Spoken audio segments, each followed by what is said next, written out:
Welcome to another episode of Women Are the Medicine, a podcast where we help to spread the wisdom, experience and stories of extraordinary women. I'm your host Naz, and I have another marvellous guest for you today. Lauren Mugglebee sounds like a character from Harry Potter, but she is in fact a pioneering executive and leadership coach, practitioner and advisor in the coaching and wellness space. Now, in addition to her private practice, Lauren is a Psychedelic Coaching Institute faculty member, as am I, which means I have the pleasure of seeing her on Zoom every fortnight and being with her in real life in Costa Rica. Lauren is both a US native and a British citizen. She currently lives with her partner and her young daughters in Northern California, where she teaches and designs bespoke intensives, initiations, and retreats for engaging emergence. Before coaching, Lauren spent 2 decades developing technical products and leading global teams for Facebook, Instagram, OpenTable, and Ticketmaster.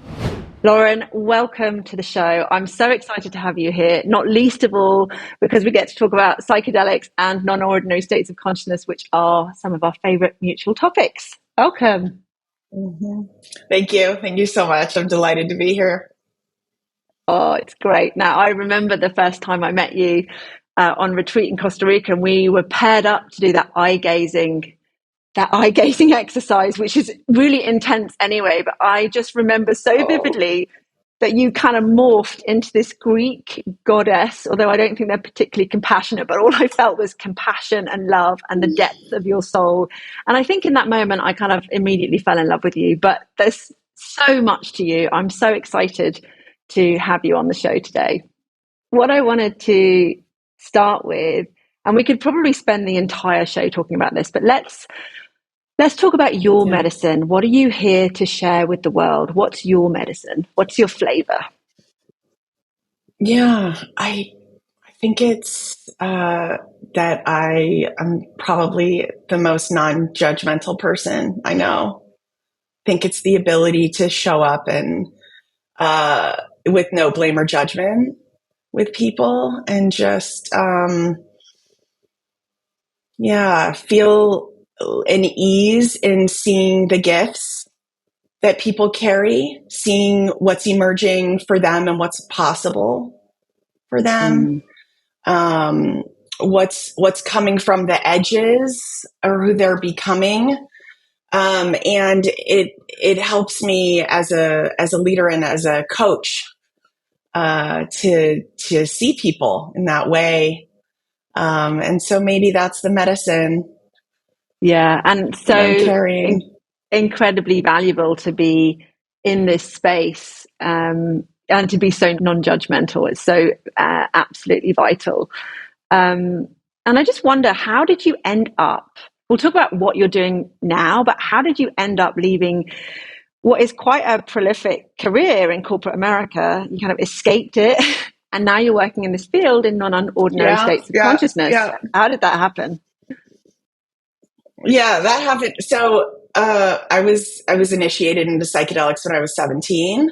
So that was about 30 years ago. Now you know how old I am. And I started with MDMA and mushrooms, and LSD followed. And I did a lot of exploration in my late teens and early 20s when I was in college. And I just, for whatever reason, put that work away, and chose, all the jobs at the time were in technology. And, what are we drawn to when we're younger? A lot of times it's about creating safety for ourselves financially. And it's about achievement, in that first half of life. And tech seemed to just be where that could be had. And so, I wasn't really sure what I wanted to do. I was into travel and writing and, I was bookish growing up. And so tech was, a real challenge, because I wasn't trained technically. And so going into technical spaces I'm just, really curious and have a love of learning. And so that's where I experienced it. And then, yeah, after 2 decades, and I probably, I had an addiction to intensity. And so I probably worked 40 years worth in 20 years. And so burnout happened in my 40s. And COVID happened, and I just started noticing myself having extra time working from home. And what was I drawn to? I was drawn to these podcasts about coaching and about the brain and neuroplasticity and psychedelics. And so I started listening, and how it happened was I took a neuroscience for business class at MIT, and she was talking about brain-derived neurotrophic factor and glutamate and what's happening in the brain and how we can optimize for leadership in business. And I just said, I want to explore that more. Let's see about that. And just went down the rabbit hole, and I hired a psychedelic coach, Paul Austin. And at the time, I was considering going back to school to become a clinician and getting MAP certified. And he said, "You don't need to do that. I'm starting a certification course, and I'll teach you what you need to know. And it's a skill. Psychedelics is a skill you can learn." And so I thought, okay, maybe we'll give this a try. And then 3 years later, here I am, and I'm teaching on faculty in that certification program. Yeah. So that's a brief story of how it happened. What did you learn with Paul? What was your own sort of personal transformation in that container? Yeah. Because I'm really interested. Yeah. What I learned from Paul was I can do this. Okay. Here's someone who's been doing this out in the open publicly for 5 years. At the time, it was 5 years. It's 8 or 9 or however long it is now. But at the time, he had written an article in Rolling Stone and talked about microdosing and being a coach, and called himself a microdosing coach. And there's no better way to learn than actually hiring a coach that does the thing you're interested in, and witnessing and experiencing that directly. And through that experience and just working with him and watching and observing, I thought, I can do this. I am well equipped. The tools that I have, and I've been doing I started with psychedelics almost before he was even born. At the time, he was 30. And so I just felt this sense of, if this is what this is, I just needed to have a felt sense of it, and to see and observe it, to know I would like to explore this for myself. And it's a practice. So it was just showing up and saying yes, and really getting behind the medicine and all the different medicines. The other thing I'll say is that in my executive coaching course through Berkeley Executive Coaching Institute, they were teaching Angeles Arian. All their pedagogy is based on a cultural anthropologist who draws from indigenous practices for soul retrieval at an executive coaching institute. And she teaches the way of the warrior and the visionary, the teacher and the healer. And it's all about showing up and being present and going where there's heart and meaning, and listening with no blame or judgment, and being open to outcome. And she teaches practices for soul retrieval. And so then I thought, okay, so I have this psychedelic piece, and then I see this archetypal piece here, and the soul retrieval in the second half of life, and the storytelling and the silence as soul retrieval tools, and dancing and singing. What is this? This is a whole, the world just, opened up to me, and it started becoming clear to me what kind of a coach I wanted to be. And I had 6 different coaches at the time because I wasn't sure. And the best way to find out what kind of coach you want to be is just to hire coaches and experience their containers and feel into what feels resonant for you. Wow. What kind of coaches did you have? Were they all business? No, I'm going to shut up. They were all different. Different. So yeah, I had Paul, and he was this psychedelic microdosing coach. He also worked with macrodoses. I had my Berkeley Executive Coaching Institute coach, who had been trained by Berkeley and was an executive coach very standard sort of like 10 session over 6 months. You meet for 60 minutes every fortnight. And it's, no therapy, and you're not giving advice. It's very pure, the coaching quadrant of high ask and low tell. And then Paul was very much more like psychedelic advisor. He was more in the mentorship quadrant or the advisor quadrant, which is a little bit, I'm going to tell stories and I'm going to help you through my lived experience. And I'm going to tell you what you need to know to keep yourself safe in exploring this. And also, I had physical training coaches, like wellness coaches that I was going to who I was working out with and lifting weights. I had a coach for the Coaching Federation who taught me about parts and metaphor, the use of metaphor and clean language. He was just a very, very beautiful coach, Casey Fields. So I think you're getting the idea about there were lots of different coaches working in different ways in the field at the time. And I was also in my practicum coaching other people. So I was probably seeing about 20 or 30 people through my practicum of 6 months at the time. And it just started to naturally, organically emerge what I was drawn to in terms of modalities. Yeah. So beautiful, because I think it's very interesting here I'm not in the UK right now, but my client base tends to be mostly British people, British women. And, we're still not really used to the coaching model as something that, you have a coach, you might have a therapist, only if there's a problem. And it's so refreshing to hear that you had 6 different coaches, because there's so much pressure on us as a coach to deliver everything for the client. But how great, and I know we do this in the psychedelic field, certainly I do it, and I know you do it, where we say, right, if something's outside of our sphere, then we can draw on our network and we can bring in people who have this expertise to give people this fullest experience. But the idea, I think, of having one coach is not yet normalized for some people. So the idea of having 6 is mind-blowing, but personally I absolutely love it. And I love being coached. I agree with you. I think a great way to, if you are interested in being a coach, and I think lots of people have natural skill and are drawn to coaching. It's get yourself a coach, get yourself a number of coaches, see what it's like. I adore it. I'll sign myself up for so many coaching programs. It's so great to learn from experience, right? Right. And you don't need to do full engagements, and you can do energetic exchange, with other coaches as well. So you can reverse coach each other. When you're practicing, you can offer something else. I mean, it is expensive and it takes a lot of time.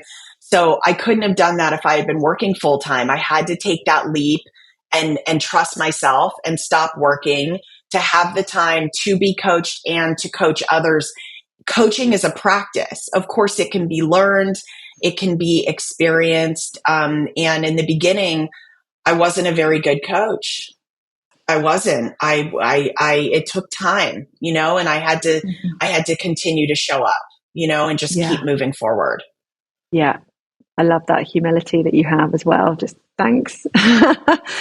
So I'm just wondering what skills you've brought with you from your corporate tech side into this. What did you learn there that actually is now coming in really, really handy when it comes to this, to coaching and to working with psychedelics? Because you have a particular, you're incredibly articulate. You have a particular way of seeing things and explaining things. And I really admire that and I really value that. And I'm just wondering, is that a byproduct of being in the corporate world for so long, or is this just natural Lauren Mugglebee?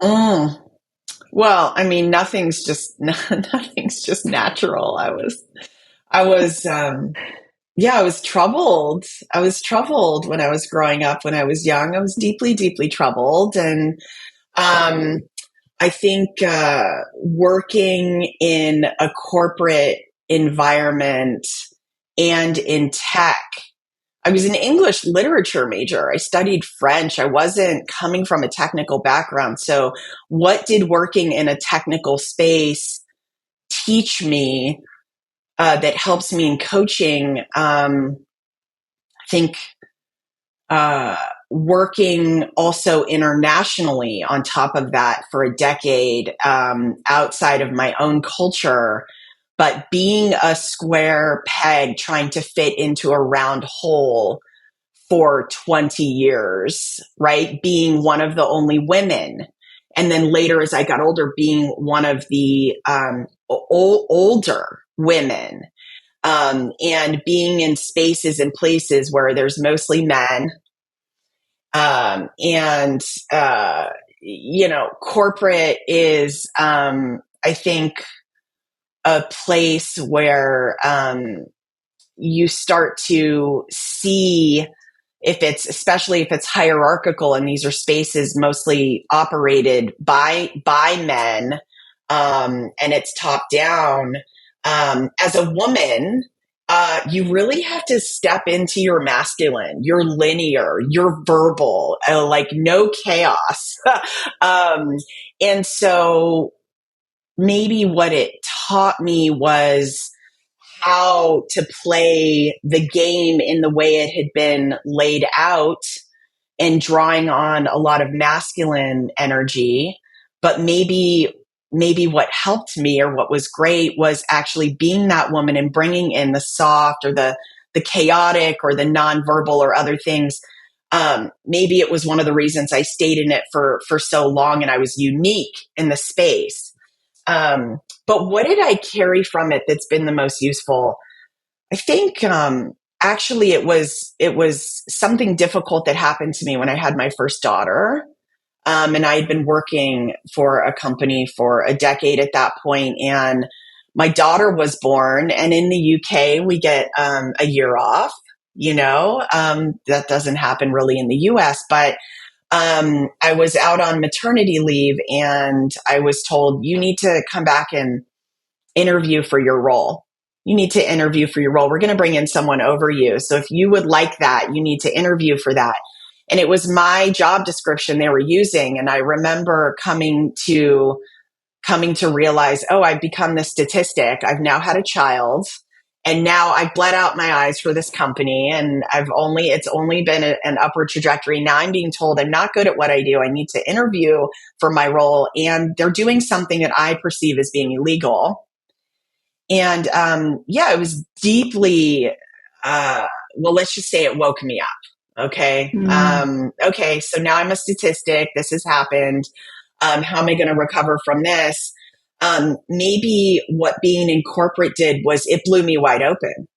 That experience, and having that happen, and seeing how hard you could work. And even then, as a woman and as a mother, there comes a point when you might come up against, what people often call the glass ceiling, or whatever, a really big challenge.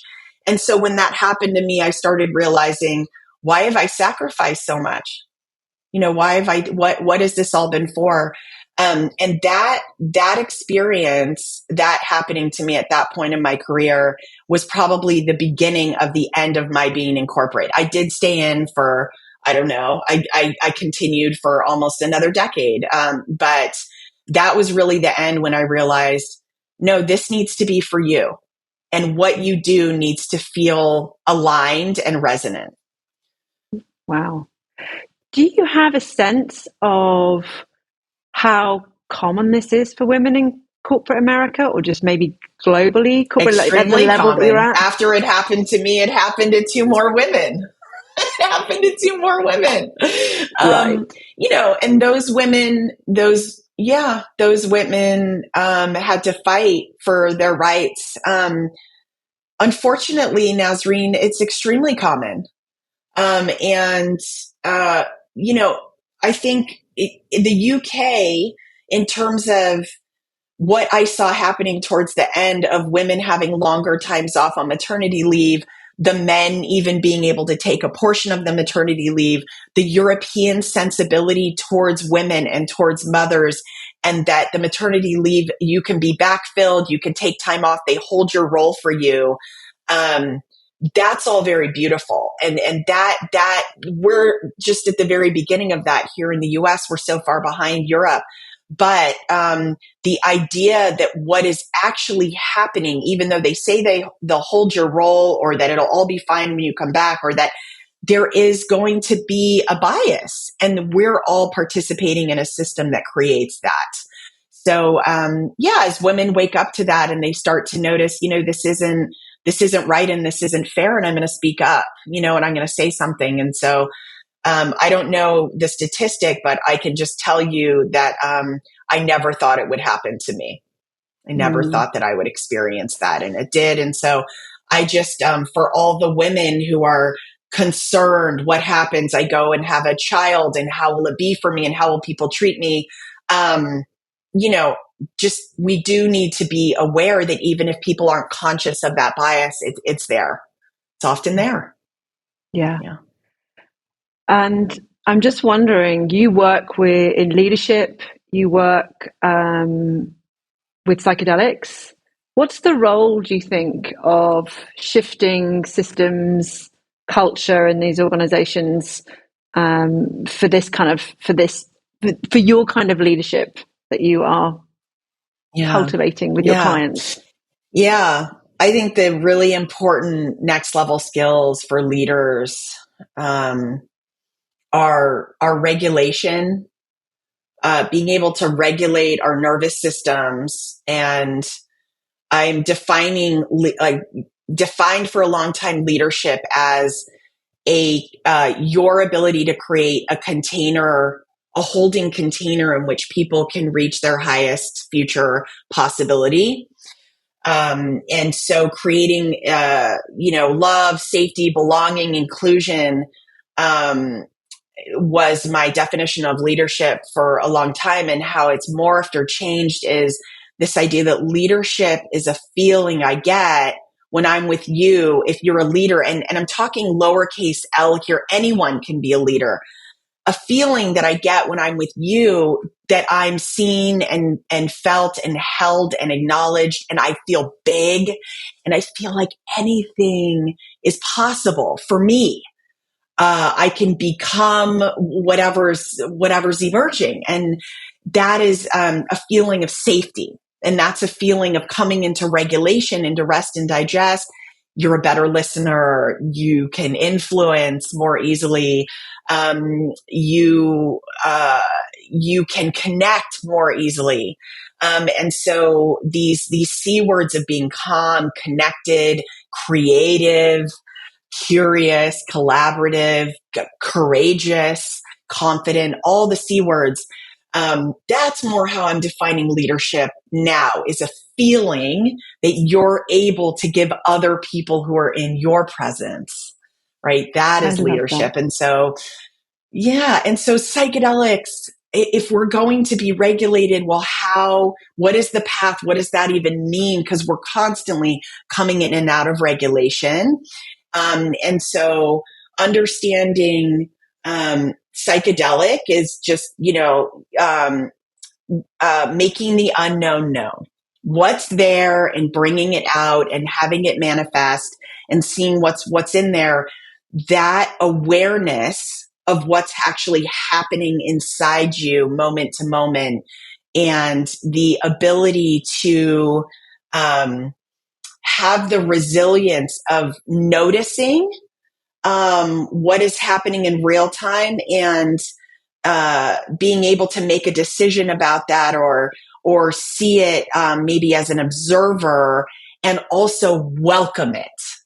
An honoring or a welcoming of the nervousness, of the feeling, don't feel confident, or there's a part of me that's really anxious, or so starting to work with our emotions, that emotional intelligence piece, and our parts, and welcoming them and being with them and noticing them and sending them breath. And psychedelics are just I use them as a catalyst. They're not the thing itself that's going to bring, regulation to anyone, or make them more aware. They're a tool in our toolkit. And there are things that are non-compound in nature that are incredibly psychedelic. Breathing, right? A Mm-hmm. lot of people do cold plunge, obviously exercise, people going into sweat lodge, there's ecstatic dance. So there's all of these modalities that bring this non-ordinary or expanded state of consciousness that are psychedelic, that have absolutely nothing with ingestion or doing anything that may be illegal or that's criminalized.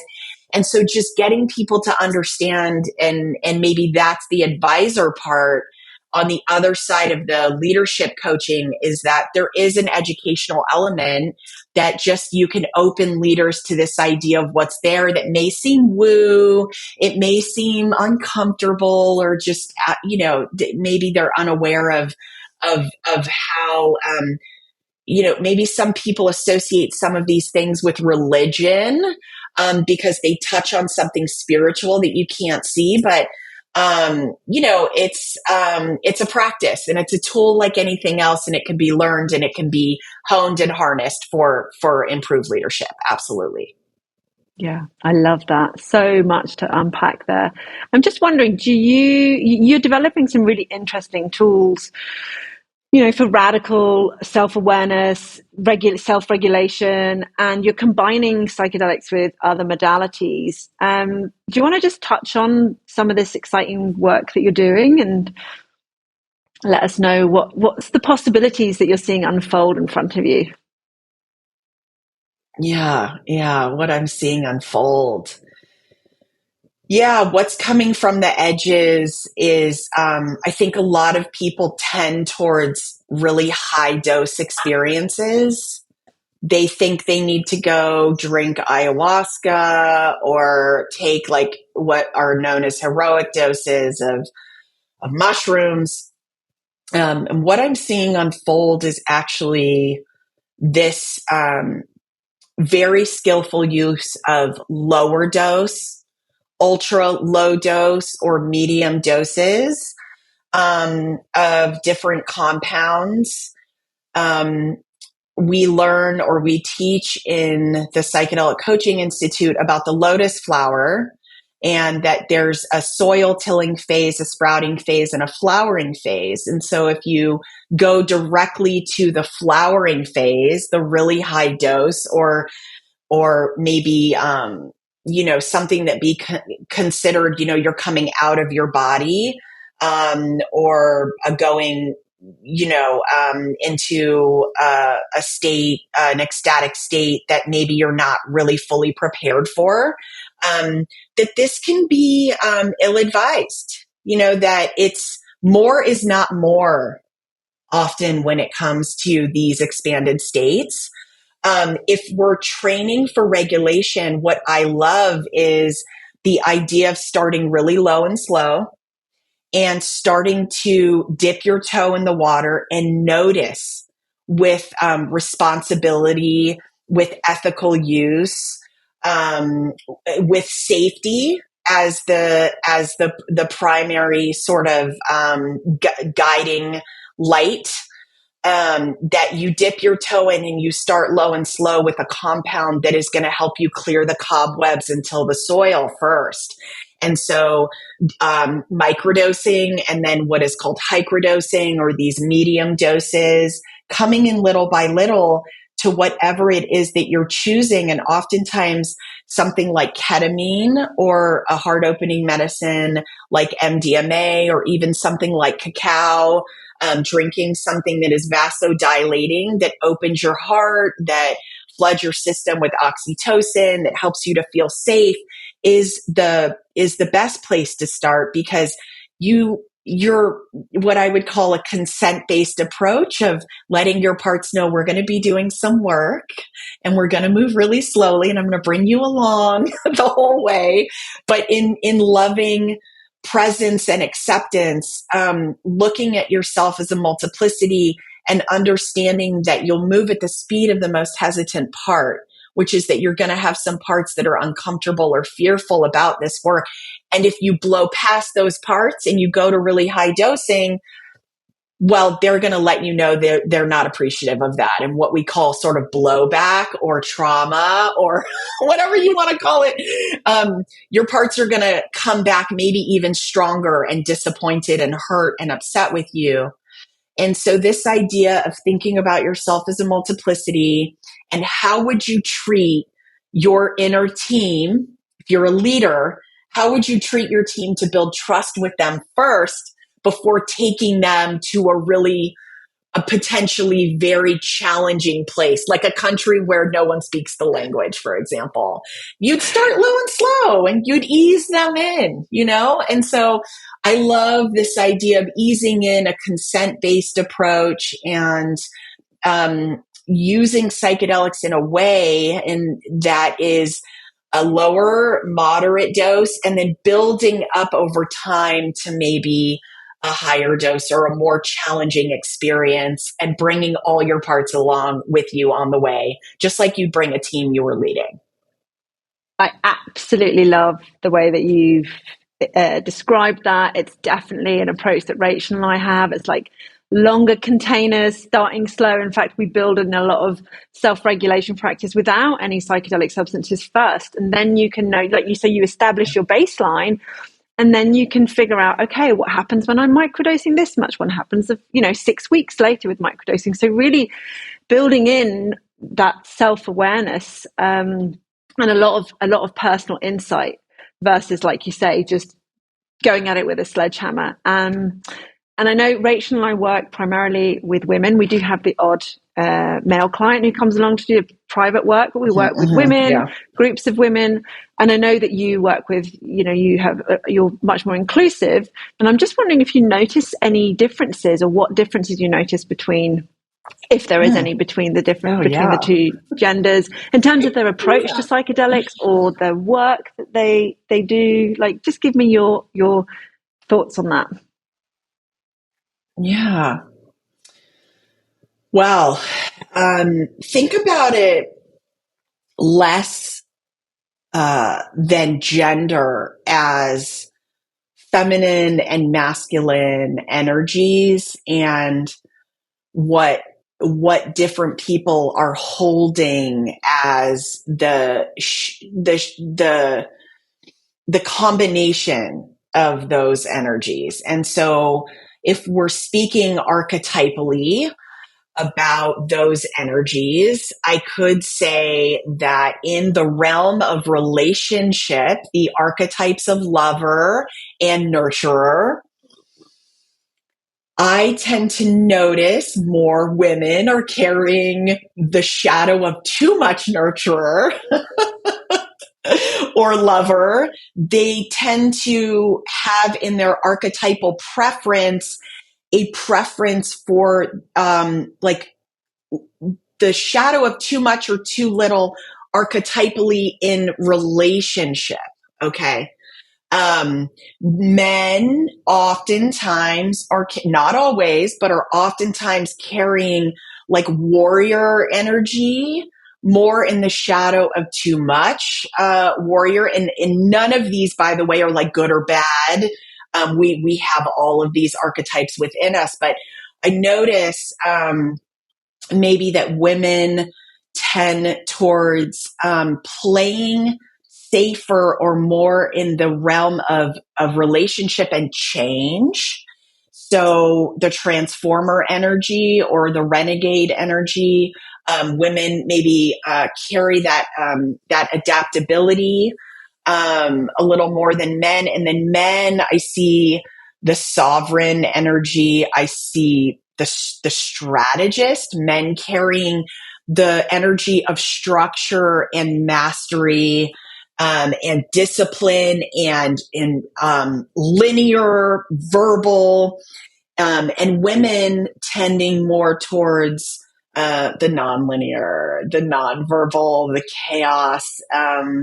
So yeah, I mean, they're patterns that I notice, but oftentimes the reason why someone comes to me is because they know they're in the shadow of too much nurture, or they know they're in the shadow of too much strategist, and they're looking to bring whichever archetype they're uncomfortable stepping into, whatever energy they're uncomfortable stepping into, they want to bring that on stage and embody that. And so that's how I would maybe describe what I see I'm working with a lot of people in tech, and in tech, there is a lot of competition. It's competitive, and it's also high stress. And so I'm tending to see both in men and women a shared level of increased anxiety. And so the tools that I'm working with have, especially in lower doses, properties of being anxiolytic, and especially in the tryptamines attaching to the 1A receptor, which is more about emotional regulation. And so this is just the pattern over people in time I'm seeing is, hey, I'm suffering from anxiety. I'm really nervous. Help me. It's stopping me, or it's in my way at work. Yeah, I love that. The definite distinctions that we've noticed as well. And I'm just wondering, we talk about psychedelics as being non-specific amplifiers, and often if someone presents anxiety and they're taking, so for example, this microdosing psilocybin, and that anxiety is then Yeah. amplified, what would you, let's say someone came to you and they suffered with anxiety and they wanted to work with psychedelics, what would be your kind of, where would you start them? What would be your go-to? Yeah. Well, if they have no experience at all with psychedelics, and let's assume also that they're not on pharmaceuticals. They're not taking anything, which is actually really rare. Most people, if they have anxiety, they're taking, they're taking lots of things. But I would actually advise someone to start with breath work, to dip their toe in the water, because the breath, it could be incredibly powerful for them, and also they can just stop that kind of breathing, and they can come back into regulation pretty quickly. And I would say that's a really safe bet. The idea of microdosing with small doses of any compounds. Oftentimes, people like starting with psilocybin because it's a plant and it's natural. But the thing that's emerging that I'm the most interested in right now is the use of low doses of 5-MeO-DMT delivered in titrated pens in an attuned way. And the reason why I think that's the safest place to start and a great place to start is that there's something very unique about ultra low dose 5 that isn't like other tryptamines, where in lower doses, it's a lot stickier to the 1A receptor, which is can be and have anxiolytic properties for people. And so what I would have the client do is come into a slow breath and slow their out breath, and almost as if they're fogging a mirror. And then the use of very low dose 5 can help to bring them into a more relaxed state. And once they're in a relaxed state, they can feel the difference of being regulated, and sometimes for the first time, true regulation, true rest and digest. That then, when some or a little bit of anxiety is introduced, they have an opportunity to notice that or feel that and come back into regulation. And because of the properties of 5 being like 60 seconds at peak, and then it's a 5-minute half-life, and it's metabolized out of your system within 20 minutes, you can dance with that kind of medicine and in real time work with the client to increase, decrease, or glide based on the level of anxiety. So what we're doing is we're softly and nuanced and in a consent-based way training the body into coming in and out of regulation slowly. And there is nothing like that.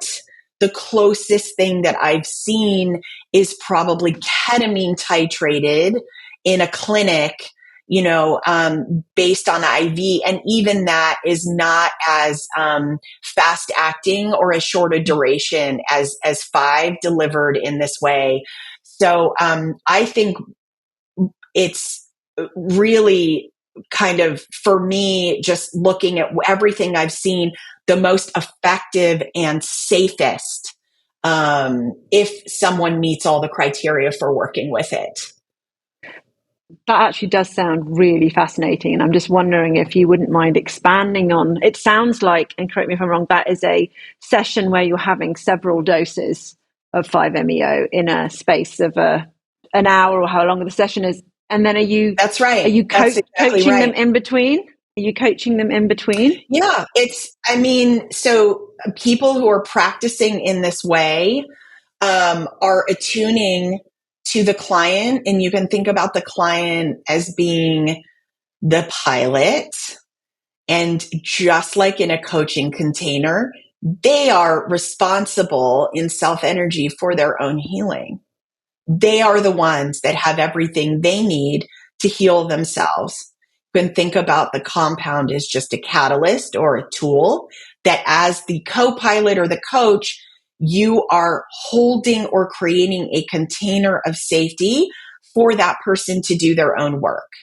And you're helping them into a space of agency and responsibility, and they can dance with the medicine. And if you are co-regulating with your client, the most important thing is your own ability to come into self-regulation, your own ability to hold the confidence and the courage and the calm and the curiosity.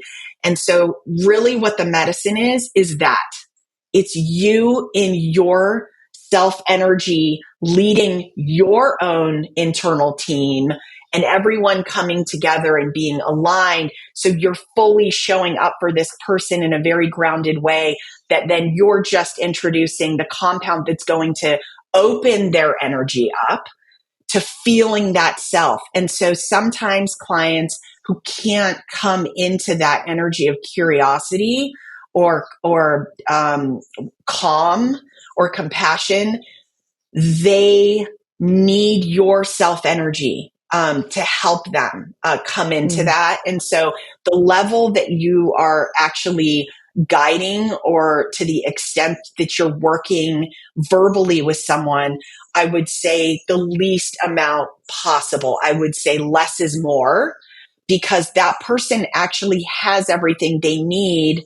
And believing in their own ability to heal means you're thinking in your mind, why am I talking now? Less is more there. And so waiting 3 seconds after someone's done talking, or if they do start talking, recognizing, oh, they have a part that wants to narrate everything that's happening, or they have a part that is not able to drop in.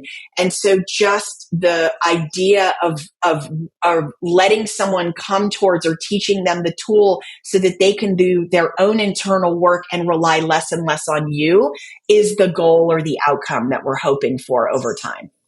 Yeah, and I can absolutely see, for everyone, but especially if you're looking to work with clients who are leaders, capital L, and in organizations, that this, teaching them this skill as an experiential lesson, is going to be incredibly valuable for them. What excites you the most about this particular process? What do you see as the potential if in working in this way? Yeah. Well, the potential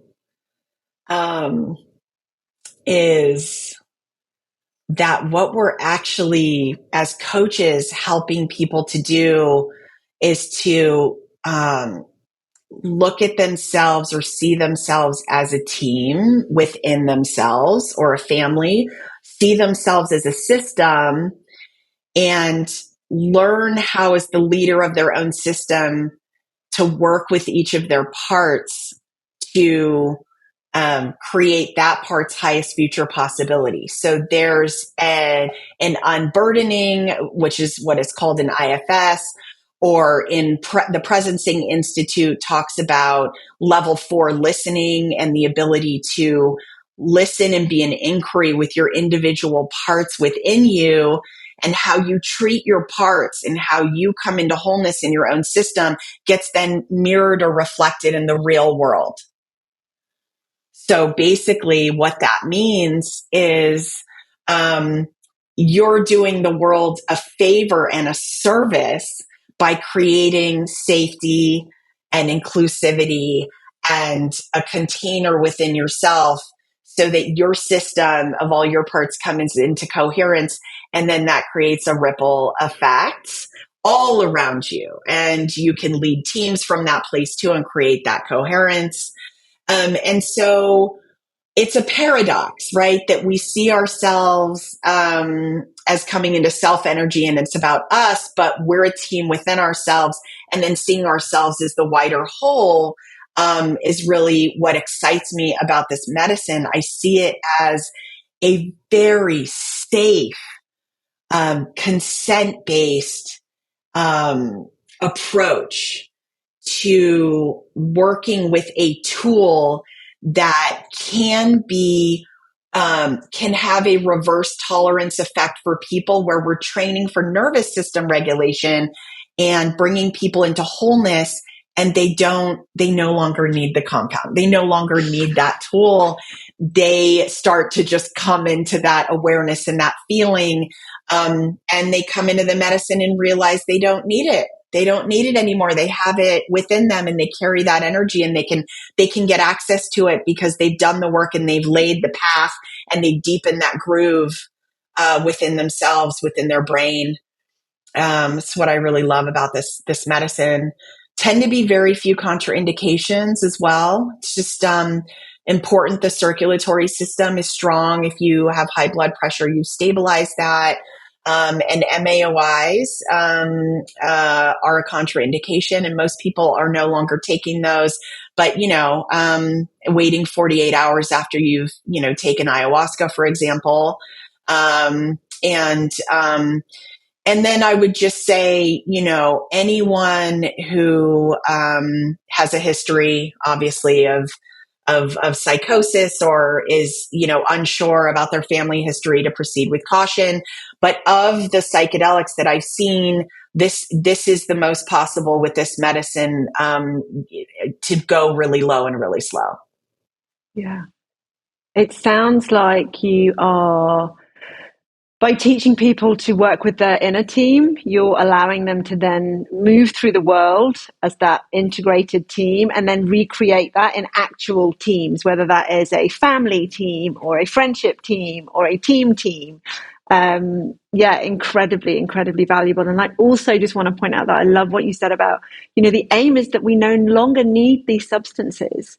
Psychedelics we're in this strange time where it's great that they're coming to the fore, and it's fantastic that they're becoming a bit more mainstream, or at least they're coming into the forefront of mainstream and people are starting to notice them. But we don't need to evangelize these substances. We don't need to make them the magic pill, and to really hold them with this perspective that they are a modality, they are a tool.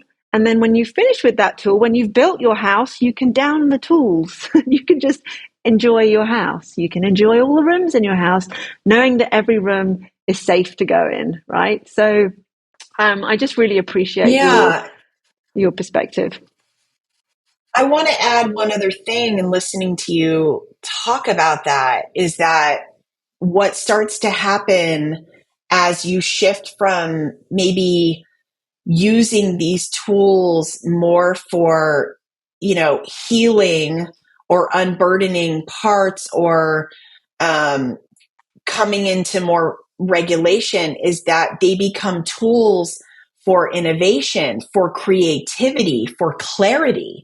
So an example would be somebody coming to me for leadership, and then these tools having an ability, like combining a low dose of 5 and maybe using a foot roller and touching someone's foot, that might release childhood memories. And then they start to heal those things. As they progress through the use of medicine, it becomes about, hey, I'm working on my website, or I'm working on my marketing strategy, and I'm calling in what my essence, or how I want to present myself to the world. And so I'd love to use the medicine for an explosion of clarity around my message. And so someone coming to use the tool truly for innovation, around something they're creating, this creative frame, like what we teach in the Coaching Institute on Fritz.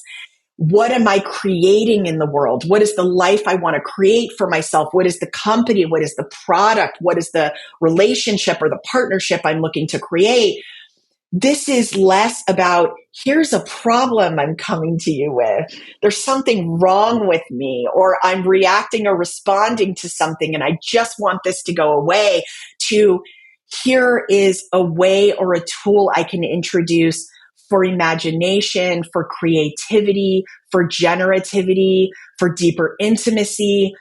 And especially we see this in the second half of life, people shifting over from that achievement of help me get more money, help me get higher title, help me get more power, over to how can I come into service? How can I stand in the glow of ripeness and crown myself so that I'm radiating out for those around me to inspire and to create and to imagine, versus I'm deeply wounded and there are all these problems with me, right, that I need to fix. And that I would say is how psychedelics can be harnessed or thought about beyond a healing or a clinical frame.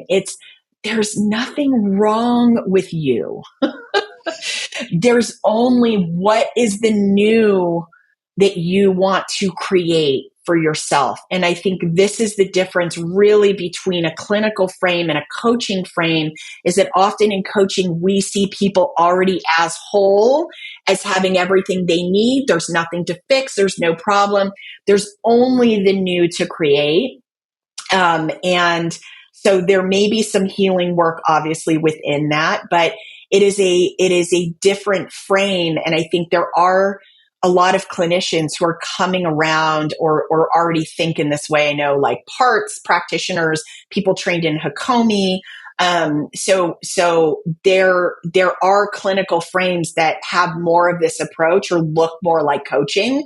And I think the coaching frame serves us really well in this work because we don't have to unlearn that it's our responsibility to create an attachment with that person and that that's what's going to heal them. They have everything they need within themselves. And so we're just using the psychedelic more as a catalyst.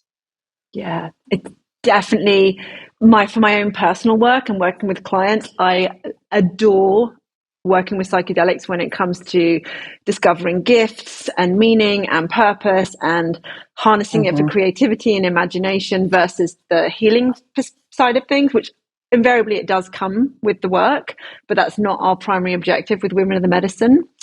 And I really see the potential for women in this to work in this way. I feel like women have been so disconnected from that because, I don't know, maybe it's around not wanting to be too egoic or having less of a sense of self because we're always putting ourselves outside of ourselves. But I just wonder if you had any thoughts or perspective around women in particular working with psychedelics in this way, and what could the potential be? Because we have a belief that women actually, we are medicine for ourselves, we are medicine for each other, we're medicine for the world, which is why we particularly like working with women, and we feel like there's a lot of untapped potential there. But I'd love to know your thoughts and, based on your experience as a woman who was in corporate America and, got kicked to the curb, as it were. And what you'd love to take from that.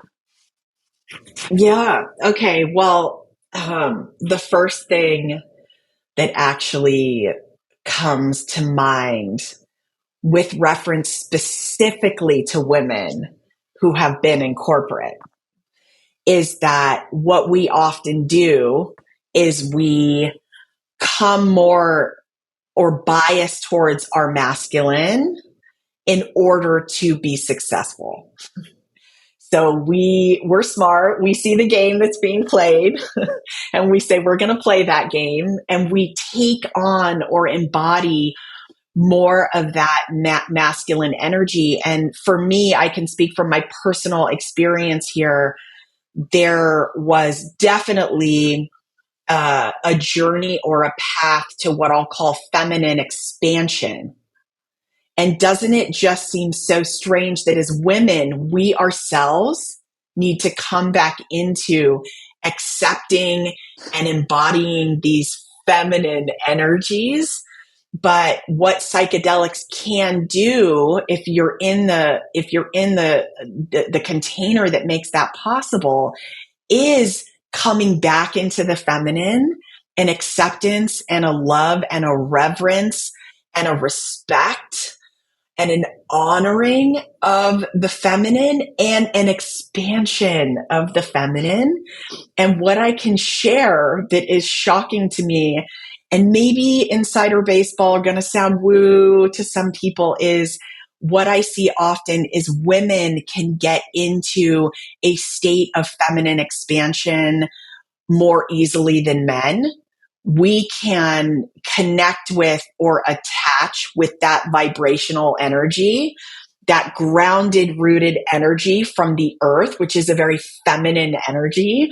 And some people might call it ecstatic or euphoric or like a Kundalini activation or some kind of vibrational energy that is like kind of the ultimate expansion of the feminine.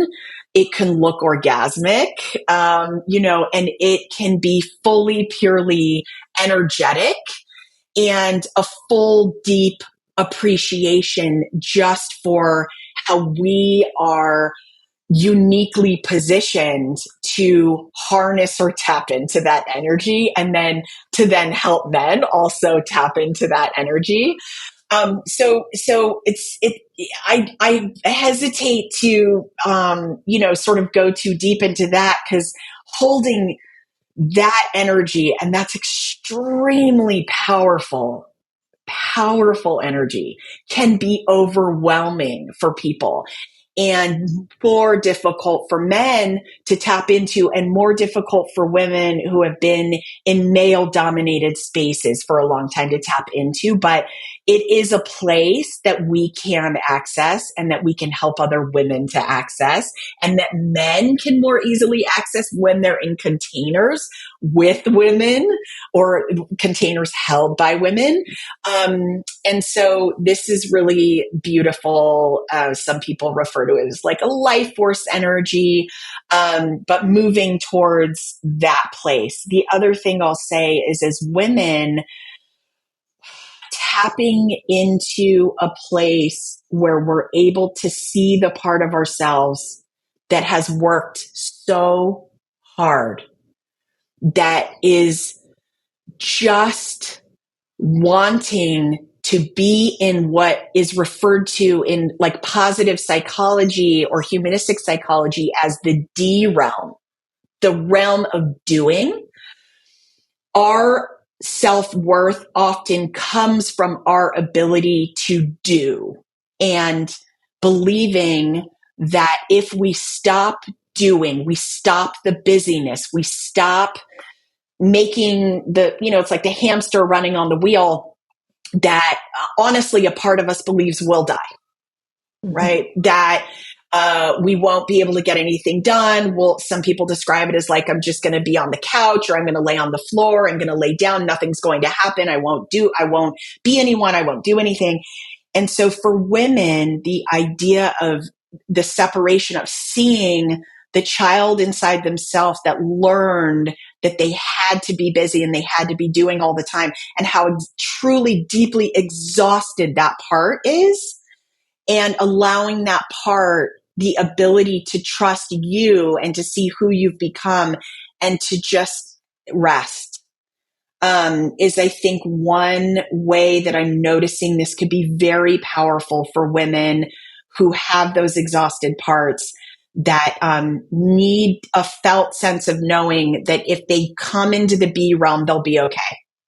And then moving out of it from that place. Yeah. Yes. Triple yes. I don't think women, I don't think people, but certainly I can speak from the clients that we have, women don't realize the internal resistance that they face. And why change is so hard is not because there's something wrong with them, because they know where they are and they know where they want to be. And crossing that gap, they're like, well, that doesn't sound too hard. But boy, when you have those parts, I know you work with internal family systems, but you have those parts, you have that inner resistance. And that is running the show, baby. That if that part of you decides that you are not going there, the ignition is not going to turn in your car. The accelerator is not going to work. You're not going anywhere. You're going to limp along, and you're gonna find yourself, like in the Fritz example, you're gonna find yourself walking towards your dreams, and immediately you're gonna get pulled back by that resistance. It's like there's an elastic band around you. You're not gonna get there. And that's where this is why I'm so personally excited about working with psychedelics, is because that is where you can soften that resistance and start to have compassion for that part and identify with that part and see, and like you say, build that inner trust. It's so absolutely vital to learn that you've got your own back, and to let we call it the adult. For us, it's our adult. The adult is driving the bus. All parts get to come along, but the person that is driving the bus, the version of you, is the part that is the whole, right? It's all parts integrated. Yeah. Such beautiful work. Beautiful. I just wonder, Lauren, I know you spoke about having a troubled past, being a troubled teenager or a troubled youngster. What would you want your younger self to know now, if you wouldn't mind sharing? And you can choose to not answer this question, but when you talked about having a troubled past, I was like, I wonder what she needs to hear from you.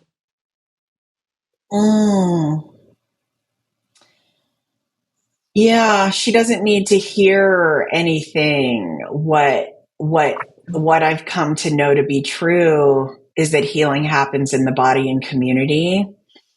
And so the important thing for my younger self is to feel held. To feel held, to feel seen and acknowledged and held. And to sit with her and to hold her as the person that I am now will be far more effective and healing than anything I could potentially say to her. Okay. There's a felt sense of regulation and of closeness and love and inclusivity that I could impart to her myself. There's enough of a community within me to hold her and that child. So my feeling about the importance of words over time has changed. Talk is talk. Words are words. But just, I would hold her and witness her so that she could say all the things, so that she could talk.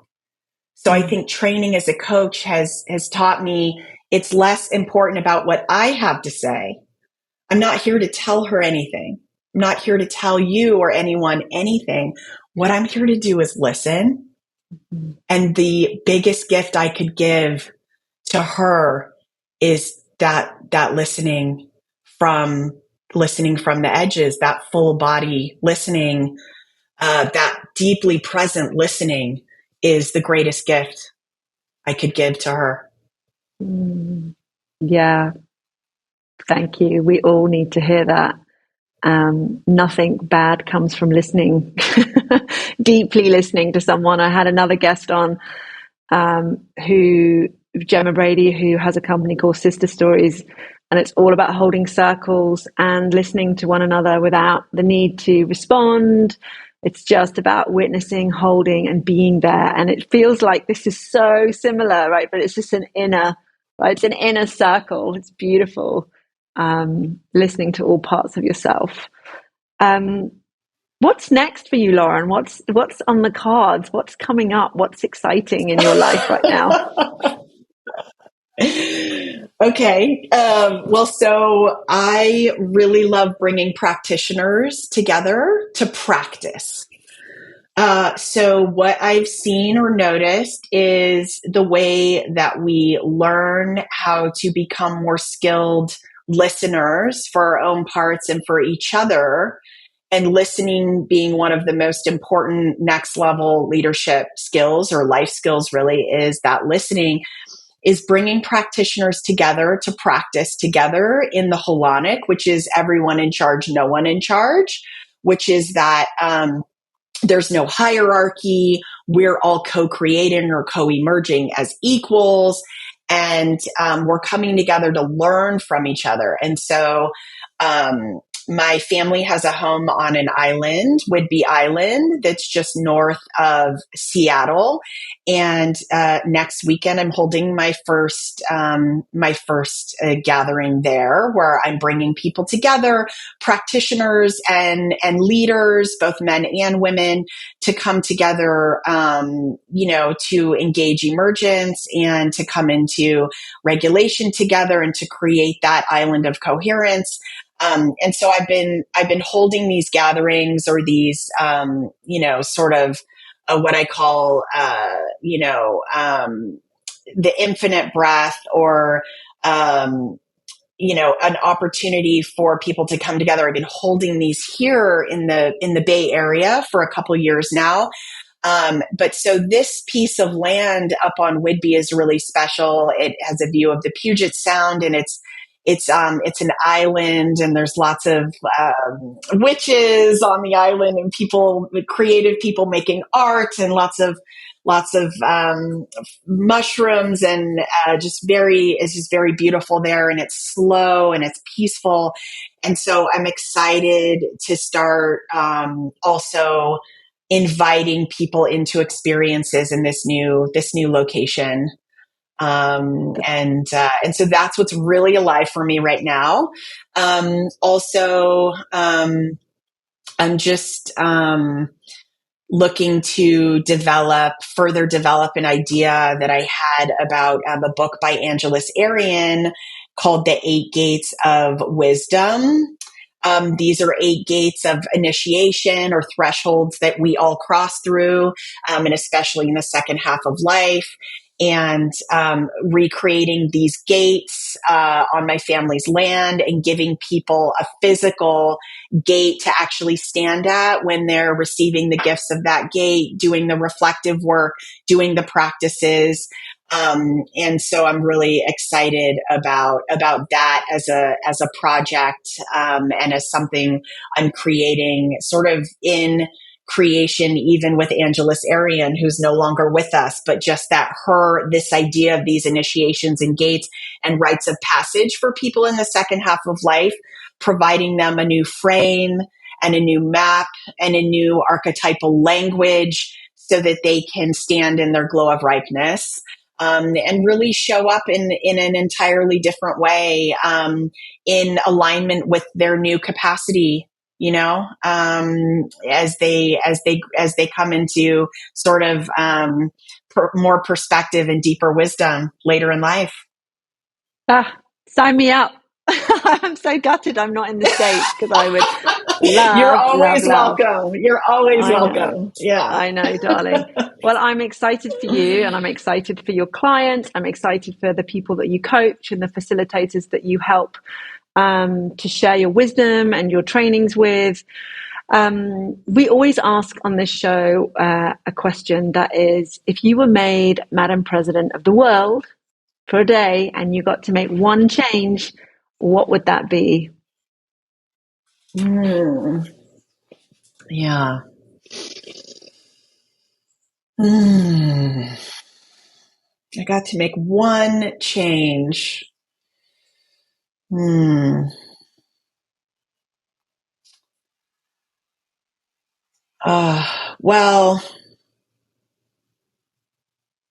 my real wish for the human race, or for people, is to bring them into an experience or an opportunity to learn how to listen from the future.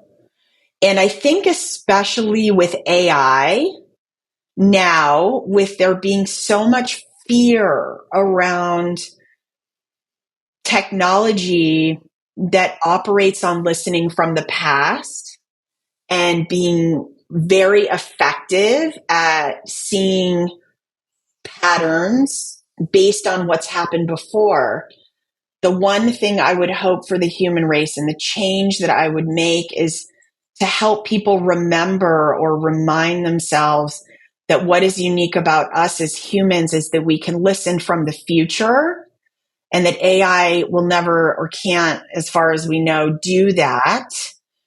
And so this skill of listening and the skill of presencing, if I could somehow give everyone the ability to presence, which is beyond coherence and beyond even attunement, but this idea of coming into presence and knowing they can listen to the future and how to listen from the future for their own parts and others as the superpower that everyone for a single day gets to have, that would be my wish.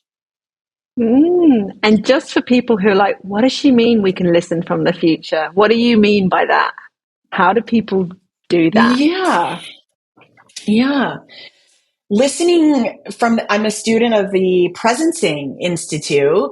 And when I first came into this work, Otto Scharmer coined the term presencing, which is a cross between being deeply present and sensing. It's a very feminine skill that we can harness, which is that we're using all of our senses and coming into deep presence with our parts or someone else that is not a listening for to download what is being said or what is being sensed. It's not a listening from a scientific perspective to refute something or to prove or disprove. And it's not even a cognitive or an emotional empathic listening. It is beyond all of those things. It is a listening in a way that is from outside what is already known, an ability to come into like maybe a beginner's mind and to see your parts or that person in front of you or yourselves fresh, new, so that you can sense or feel into what is emerging for that person. So as a coach, if I'm sitting with you, am I able to sense into who you're becoming, not based on anything that's happened before? And that's presencing. It is an ability to quiet the voices of doubt or cynicism or judgment or fear, so that you're free and liberated for what is new and fresh and coming in the moment. And it's a practice. What I mean by presencing is it's a practice of coming into stillness, coming into emptiness, and really what is being created between you and another, or even inside yourself, the interbeing, what is coming into the field more energetically, that might not be attached to words, that might be more sort of non-verbal or non-linear or irrational. But that ability to go beyond the words or beyond the rational, all of that, I would say, is contained in what presencing is. Yeah. And if you want to know more, go to the Presencing Institute, read the book Presencing by Otto Scharmer. This is awareness-based systems change. It's bending the beam backward on yourself and yourselves and all your parts to become aware, and then to show up in a way that is more expansive and regulated So you can listen from the future to what is Yeah. emerging. I love that. And it's a form of intuition, right? So it's like when we are present, then because people often say, how do you become more intuitive? And it's a skill. You have to be able to listen, which means other things need to be quiet. And people, it's why one of the reasons that I asked, what is, listening from the future? But because it sounds woo, but actually we do it all the time. We get intuitive hits all the time. But I'm definitely going to check out that website. And if people want to know more about you and how they can work with you, what's the best way for them to find out and to reach you? Yeah, just my website, laurenmugglebee.com. There's a little bit about me there, and there's a form, and people can, feel free to reach out, and love to have exploratory conversations with people. And I also am teaching at the Psychedelic Coaching Institute, and I do coaching on behalf of them as well. And so, if they want to know more, they can check that out as well. Yeah, amazing. Lauren, you are such a shining light and an absolute blessing. I love speaking to you. And I can't wait to see you in Costa Rica in just a few months' time. But for now, I'm going to leave it there. Thank you so much for being such a special guest. And I love you so much. Thank you so much. The love is mutual. Thank you for having me. And I will see you very soon.